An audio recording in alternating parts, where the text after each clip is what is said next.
I'm often asked, how did I get to the opportunities that I've encountered?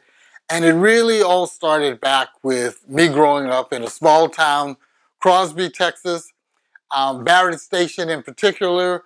And I came from a household where I had a mom and a dad and three brothers, and we were a very supportive household. But I really had more of my challenges around academics. I had a real challenge comprehending math and math-related subjects. And even though I could read things and comprehend, math was always a hard challenge for me. And so we struggled for years through elementary school and middle school trying to comprehend math. And it was really once I got to high school that I realized that my life really consisted more than math. But I had a one encounter that really changed my life. I was in a trigonometry class, and the instructor called us up to the board to write complete our problem on the board in front of the whole class. And so when it was my time, he called me up, and he asked me to complete the problem, and I could not. I mean, it was total blank.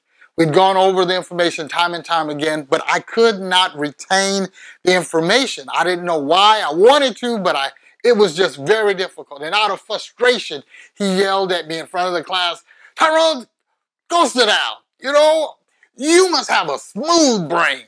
The people who are smart, they have a lot of lines and wrinkles on their brain, but boy, you must have a smooth brain. Go take your seat."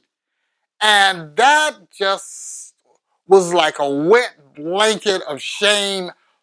That I could not comprehend the hurt that it really and the damage that it did to me. But the class broke out into laughter, and all of a sudden my nickname was Smooth Brain. And it was at that point that I decided I will not allow my challenge with math to define who I am. And I started studying success principles then and there, started reading about people who had challenges in life but didn't use it as an excuse for failure, but use it as a stepping stone for success. Around that same time, I had what I would call a spiritual awakening, knowing that God was for me and that with Him, all things are possible. Even math is possible with God. And once I really embraced the principles of success and really focused on spiritually developing my connection to God, things changed, and they changed significantly for me.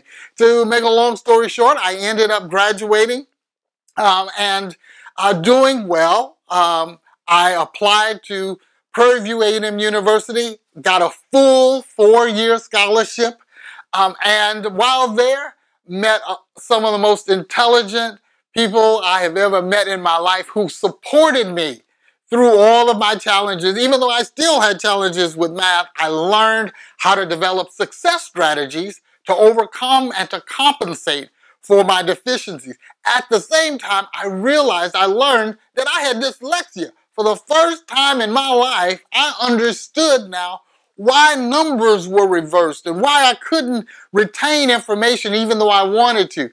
But I learned success principles for overcoming dyslexia, and I moved on. And it was there at Prairie View A&M University where I came in contact with some incredible instructors who really supported me. And I learned that in addition to studying architecture, I wanted to know how to design, how to construct, how to finance, how to lease, how to sell buildings. And my instructor said, well, that's really called real estate development. And that's when it hit me. That's what I want to be. I want to use architecture as the foundation, but I want to be a real estate developer. And I had an instructor, Simon Wilkes, who was a graduate of MIT, who began to talk with me about going to grad school. But after 5 years at Prairie View, it's a 5-year architecture program at that time, I was like, I'm brain dead. Don't want to do anything but get a job, go somewhere, earn a living, no more studying under any circumstance.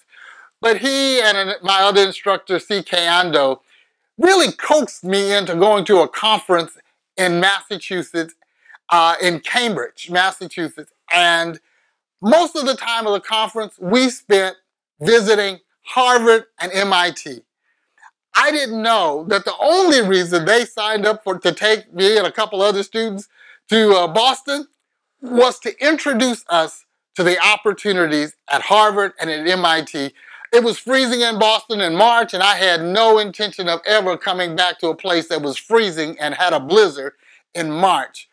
But after going on that trip and seeing how much they cared for us as students, they saw something in us that we did not see in ourselves.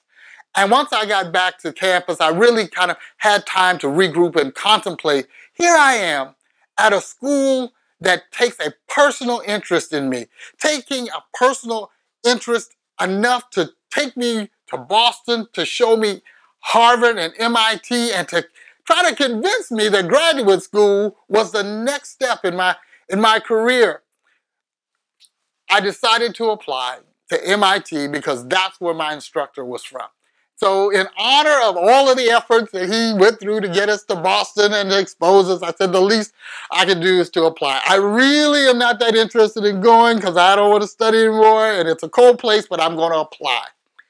And as soon as I applied, sent the application in all across the campus, Prairie View, the word began to spread, Tyrone's going to MIT. Now, I had not been accepted. I just applied, along with 600 other people from around the world. I had applied. And I really began to feel the weight that, oh man, what happens if I don't get accepted? All of these people at Prairie View are rooting for me because if I got accepted, I'd be the first student from Prairie View A&M University to ever be accepted at the Massachusetts Institute of Technology. So I had the whole school rooting for me. But internally, I was struggling with, oh gosh, if I don't get accepted, I've got to face all of these people and tell them that I didn't get accepted. And so I dealt with a lot of internal issues. And even at one point, I was this close to just calling them up and saying, could you please don't even look at my application?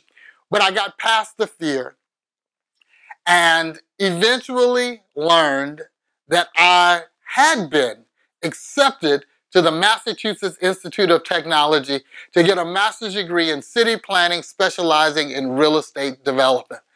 That put me on the path that has led me to all of the things that we have been able to accomplish and achieve. And so it was there in Boston that I got exposed to design. I worked at Sasaki Associates, which is a national design firm working with developers from all across the country.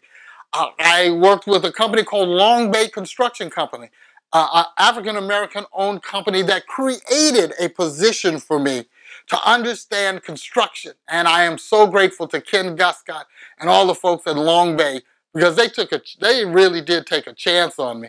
But I think they got their money's worth out of me. And having that design background and then the construction, I went on to work at a community development corporation in Boston, the Quincy Geneva Development Corporation, where we did it all. That's where the concept of holistic neighborhood revitalization, that seed was sown at Quincy Geneva CDC. And later on, I got an opportunity to go back to Houston and head up the office of the Local Initiative Support Corporation and really, on a large scale, on a citywide scale, lay the foundation for neighborhood-based community revitalization using housing as the catalyst.